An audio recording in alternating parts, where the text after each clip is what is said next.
Atari is a brand name owned by several entities.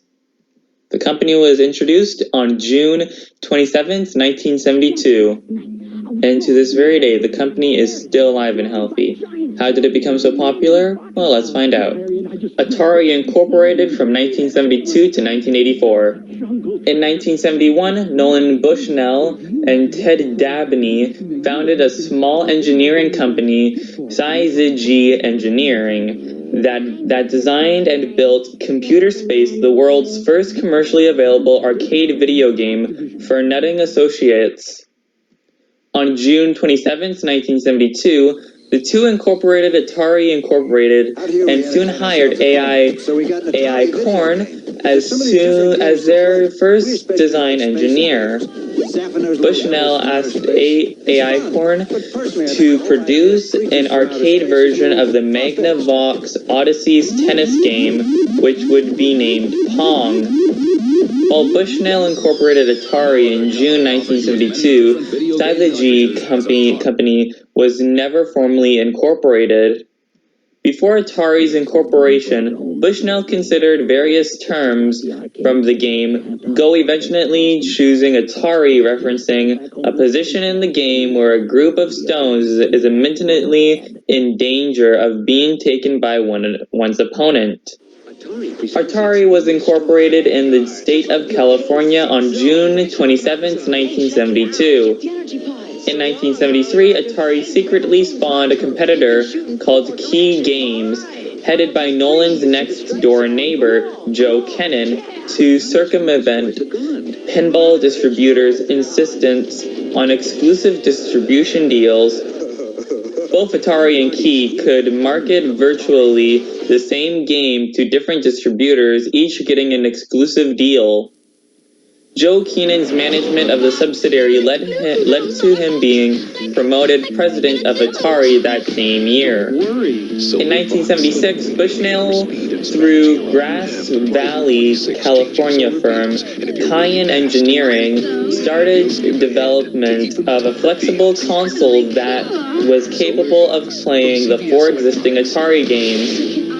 The result was the Atari Video Computer System, or VCS, later renamed 2600 when the 5200 was released. The introductory price of $199, equivalent to $894 in 2019, included a console, 2 joysticks, a pair of paddles, and the combat game cartridge. Bushnell knew he had another potential hit on his hands, but bringing the machine to market would be extremely expensive. Looking for outside investors, Bushnell sold Atari to Warner Communications in 1976 for an estimated $28 to $32 million, using part of the money to buy the Folgers mansion. Nolan continued to have disagreements with Warner management over the direction of the company, the discontinuation of the pinball division, and most importantly, the notion of discontinuing the 2600.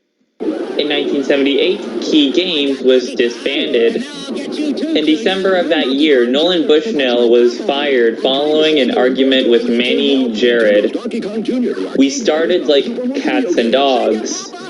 And then the wheels came off that fall. Warner claimed they fired me, recalled Bushnell. I say I quit. It was a mutual separation. Development of a successor to the 2600 started as soon as it shipped. The original team estimated the 2600 to have a lifespan of about 3 years. It then set forth to build the most powerful machine possible within that time frame. Midway into their effort, the home computer revolution took off, leading to the addition of a keyboard and features to produce the Atari 800 and its smaller sibling, the 400.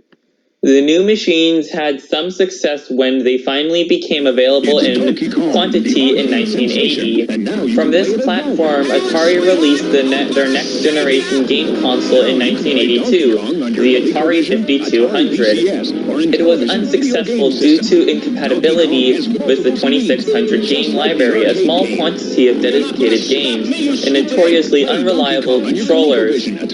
Porting arcade games to home systems with inferior hardware was difficult. The ported version of Pac-Man for Atari 2600 omitted many of the visual features of the original, compensate for the lack of ROM space, and the hardware struggled when multiple ghosts appeared on the screen, creating a flickering effect.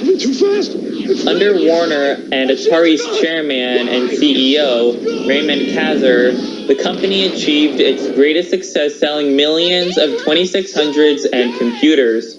At its peak, Atari accounted for a third Warner's annual income and was the fastest growing company in U.S. history at the time. However, it ran into problems in the early 1980s as interference from the New York-based Warner management increasingly affected daily operations. Its home computer, video game console, and arcade divisions operated independently and rarely cooperated. Faced with fierce competition and price wars in the game console and home computer markets, Atari was never able to duplicate the success of the 2600. These problems were followed by the video game crash of 1983, with losses that totaled more than $500 million. Warner's stock price slid from $60 to $20, and the company began searching for a buyer for its troubled division. In 1983, Ray Kazar had resigned, and executives involved in the Famicom merger lost track of negotiations, eventually killing the deal. With Atari's financial problems and the Famicom's runaway success in Japan, after its July 16, 1983 release, Nintendo decided to remain independent. Financial problems continued to mount, and Kazar's success, James J. Morgan, had less than a year in which to tackle the company's problems. He began a massive restructuring of the company and worked with Warner Communications in May 1984 to create Natco, an acronym for New Atari Company. Natco further streamlined the company's facilities, personnel, and spending. Unknown to James Morgan and the senior management of Atari, Warner had been in talks with Trammell Technology to buy Atari's consumer electronics and home computer divisions. Negotiating until close to midnight on July 1st, 1984, Jack Tramiel purchased Atari.